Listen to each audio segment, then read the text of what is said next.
오늘 아침을 여는 말씀은 전도서 8장 17절의 말씀입니다. 또 내가 하나님의 모든 행사를 살펴보니 해 아래에서 행해지는 일을 사람이 능히 알아낼 수 없도다. 사람이 아무리 애써 알아보려고 할지라도 능히 알지 못하나니 비록 지혜자가 아노라 할지라도 능히 알아내지 못하리로다. 할렐루야. 오늘도 새벽을 깨워 말씀 앞으로 부르신 그 주님의 은혜가 이 자리에 모신 성도님들 가운데 충만하게 임하길 주님의 이름으로 간절히 축원합니다. 오늘 이 시간은 모른다고 하는 것을 인정하는 게 얼마나 위대한 신앙인지 함께 발견하는 시간 되기를 바랍니다. 전도서를 쓴 사람은 솔로몬이죠. 그는 단순한 왕은 아니었습니다. 지혜에 있어서는 천하제일이었고 재물에 있어서도 당대 최고였으며 철학과 자연과 인간을 탐구한 고대 최고의 지성체였다고 할 수 있습니다. 쉽게 말하자면 이 세상에서 가장 많이 알고 있고 가장 많이 가진 사람이었다. 그런 솔로몬이 이 전도서를 씁니다. 근데 이 전도서의 결론이 뭡니까? 헛되고 헛되도다. 이건 참 역설인데요. 가장 많이 아는 사람이 가장 진지하게 정말 모르겠다라고 말하고 있는 겁니다. 솔로몬이 이 전도서를 쓴 이유는 인생의 허무함을 비관하기 위해서 쓴 게 아닙니다. 오히려 알 수 없음을 인정한 자만이 진정한 자유를 얻을 수 있다라고 말하고 있는 거예요.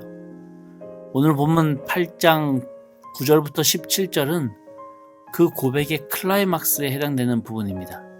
솔로몬은 9절에서 이렇게 선언합니다. 내가 이 모든 것을 보고 해 아래에서 행하는 모든 일에 마음을 두고 살핀즉 솔로몬이 주시에서 이 세상을 지켜보고 주도 면밀하게 현상을 기록하고 고심해서 판단을 다 해보니까 자신이 목격한 이 현실은 철저하게 기대를 배반하는 현실이었다라고 하는 거예요. 왜요? 10절에 보십시오. 그런 후에 내가 본즉 악인들이 장사 지낸 바 되어 거룩한 곳을 떠나 그들이 그렇게 행한 성읍 안에서 잊어버린 바 되었으니 이것도 헛되도다. 표현이 좀 어렵게 느껴지는데요. 풀어보자면 악인들이 죽었고 무덤에 붙였어요. 그런데 무슨 일이 벌어지는가? 사람들이 장지에서 돌아오는 길에 그 악한 사람들을 평가하기를 칭찬한다는 거예요.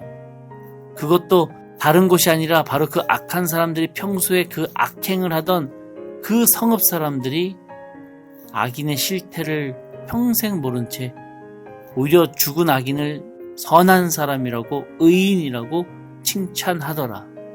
이런 모습을 보고 있노라면 허탈한 마음을 가눌 수 없다고 하는 것이죠.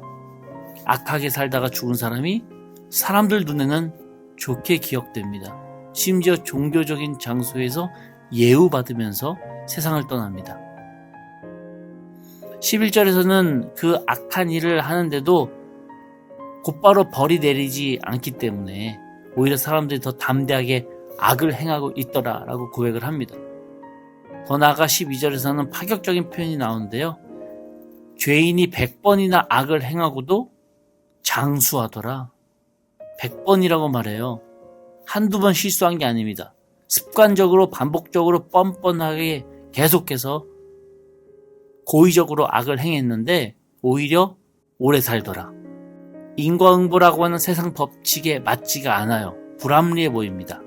마지막으로 14절은 솔로몬의 고뇌가 최고조에 달하는 지점인데요.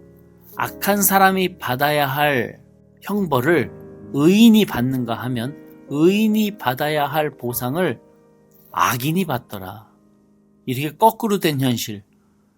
의인의 기준과 악인의 기준이 잘못된 건 아닌데 그들이 받아야 할 보상은 오히려 거꾸로 된 이 불합리한 현실이 솔로몬 눈에 들어온다는 거예요. 지금까지의 현실 앞에서 솔로몬의 결론은 단 한 문장입니다. 14절 끝에 나와 있는 것처럼 헛되도다. 여기서 우리가 오해해서는 안 됩니다. 솔로몬이 헛되다고 말한 것은 인생 무의미하다, 인생 참 허무하다 라고 하는 허무주의가 아닙니다. 솔로몬이 헛되다고 말한 것은 이런 납득하기 힘든 현실을 인간의 논리와 공식으로 접근하고 있는 그 모든 시도가 헛되다라고 말하고 있는 거예요. 우리는 신앙생활하면서 나도 모르게 이런 공식을 갖고 있어요. 하나님 믿으면 잘 돼야만 한다. 갖고 있죠. 착하게 살면 반드시 복 받아야 한다. 이런 공식 갖고 있습니다. 악한 자는 결국 망해야 한다. 이런 공식 틀린 말이 아니거든요. 이거 부인할 수 있는 사람이 어디 있겠습니까? 성경에서도 말하고 있는 것 같고요. 그렇지만 우리 삶의 현실은 이 공식대로 돌아가지 않을 때가 많다고 하는 거예요. 열심히 기도하고 헌신한 성도님들이 병에 걸립니다. 예배 한번 드려보지도 않고 멋대로 사는 이런 이웃이 사업이 번창해요. 교회 안에서 성실하게 섬기던 분들이 어려움을 맞게 되고요. 도저히 이해할 수 없는 그 못된 사람들이 승진하고 존경받습니다. 그 순간 우리 마음속에 무엇이 올라옵니까? 하나님, 왜 악인이 더 잘 되나요? 하나님, 이거 불공평 아닙니까? 하나님, 침묵하고 계신 거 아닙니까? 이 질문이 바로 떠오르는 그 이유는 우리가 하나님을 인간 기준의 정의 집행자로 전제하고 있었기 때문입니다. 근데 오늘 솔로몬이 우리의 이 공식을 정면으로 깨트려요. 의인이 악인이 받아야 할 형벌을 받아 망하고 무너지는 현실이나 거꾸로 또 악인이 의인이 받아야 할 선물을 받고 형통하는 그 현실을 헛되다고 하는 그 이유는 우리가 철석까지 믿고 있었던 그 권성징악의 공식이 깨진 현실을 지금 비관하고 있는 게 아니라 그 공식 자체가 인간이 기대고 만들고 그렇게 되기를 바랬던 욕심이었음을 깨달았기 때문에 우리의 그 기대가 헛되었다라고 인정하고 있는 것입니다.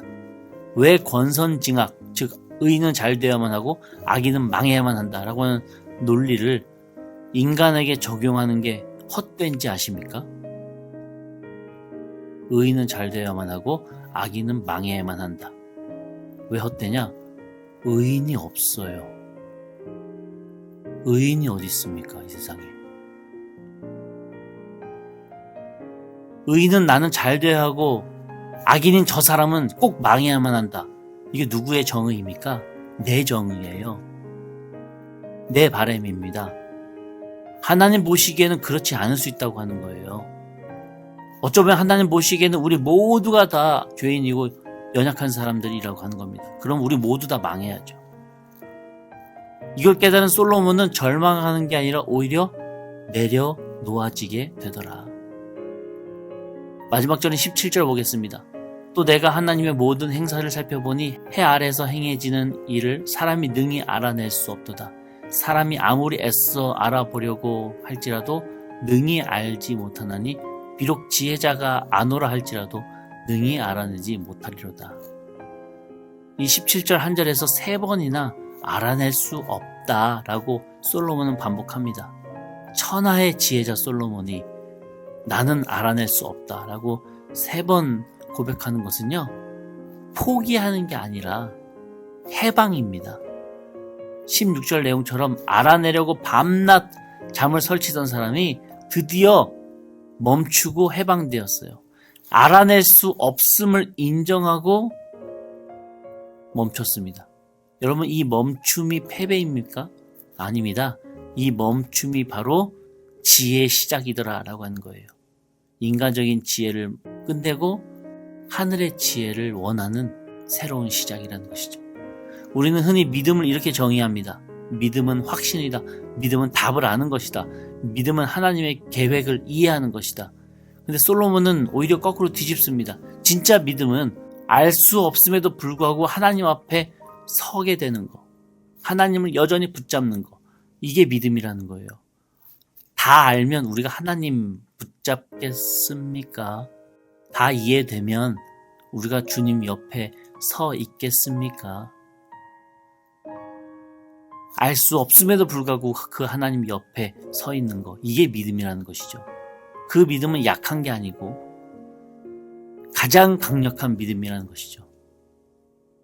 의인이 반대로 고난받는 걸 보면서 악인이 오히려 번창되는 걸 보면서도 이 권선징악의 공식이 깨진 현실 앞에서도 솔로몬은 하나님, 저는 이것들을 이해하지 못합니다. 그러나 여전히 당신을 신뢰합니다. 이걸 말할 수 있는 사람이 12절에 나와 있는 것처럼 진짜 하나님 경외하는 사람이라는 거예요. 그리고 이렇게 하나님을 경외하는 사람이 의인이더라 라고 말하고 있는 겁니다. 12절인데요. 내가 아노니 하나님을 경외하는 자들은 잘 될 것이요. 여러분, 여기서 말하는 잘 된다는 게 무엇입니까? 솔로몬이 방금 전까지 말했었던 악인이 장수하고 의인이 고난받는 이 아이러니한 현실 속에서 잘 된다고 하는 게 무슨 걸까요?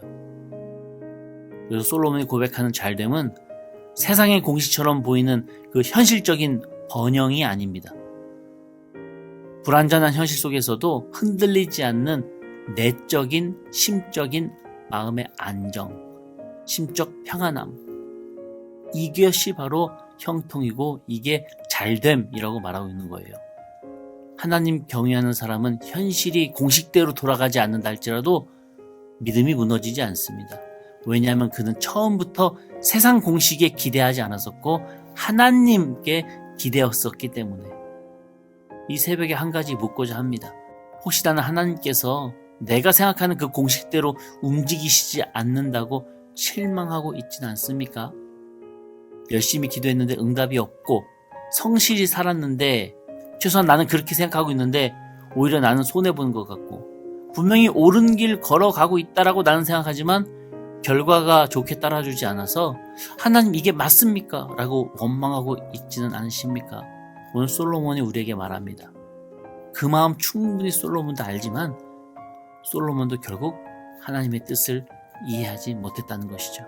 그리고 이렇게 그는 덧붙입니다. 그러나 그런 하나님의 뜻을 알 수 없다는 것을 내가 인정하는 것, 그게 지혜의 시작이더라.